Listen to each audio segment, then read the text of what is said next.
Now here we talk about the factors of production. If you guys have ever had economics, in economics we talk about these factors of production called land, labor,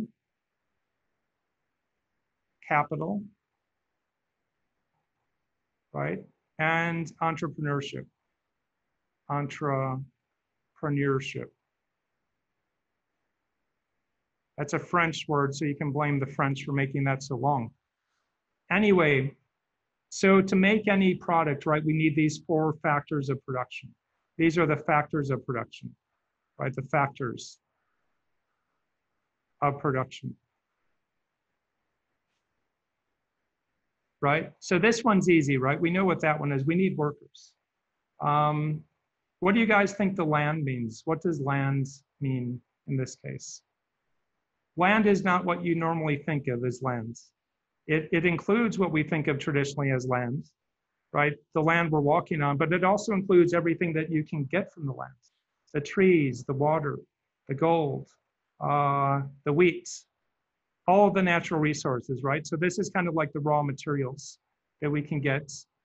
And we can make something with labor, but they also need capital. Now, capital goes by many different definitions. What do you think capital is, you guys? What is capital in this case? Any ideas? Capital? In this case, capital is going to be equipment, right? This is like equipment, not money.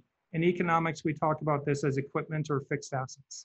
These are those investments we talk about in finance that we're going to purchase, you guys. So we need machines, right? And this is the one who has the idea, like the Steve Jobs or the Elon Musk, who has the idea. They're going to use these things to combine them to make a product, right? So they're going to sell these in the market, right? This is the market. Now, what's a market, you guys? Market is anything that has buyers and sellers, right? Demanders and suppliers. So that's basic economics.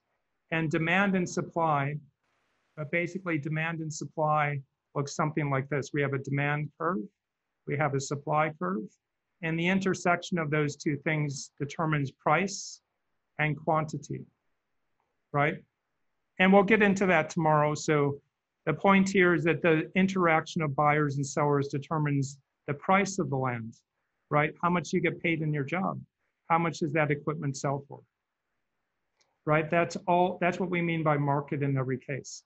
So there's a market for these factors of production, right? How much do we pay for the land, the labor, the capital, right? The firms buy these factors of production to make the goods and the services. They sell them, right? So the products end up at the households. And the households are also the owners of the land, the labor, the capital, and the entrepreneurship, right? Because somebody has to be the owner, and that's the household. The household is where do we live, right? So people live in houses, and those people are either the labor, the owners of the capital, the entrepreneurs, and the owners of the natural resources, right? So there's this cycle here of this, and the other way around is the payments, right? We have to pay these guys for the factors of production because they're the owners of that. They're going to use that money to buy things in the market, right? And then that revenue goes to the companies, right? Who then in turn use that money to buy things, buy those factors of production. So this is just related to demand and supply. Markets determine prices, right? Prices determine how much we buy.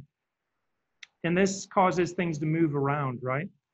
Because generally these resources are going to move to where they're most highly valued, right? If somebody triples your salary, you may decide to move to that new company, right? Everything else equal, you'll probably go, right? So that's the way that works, you guys.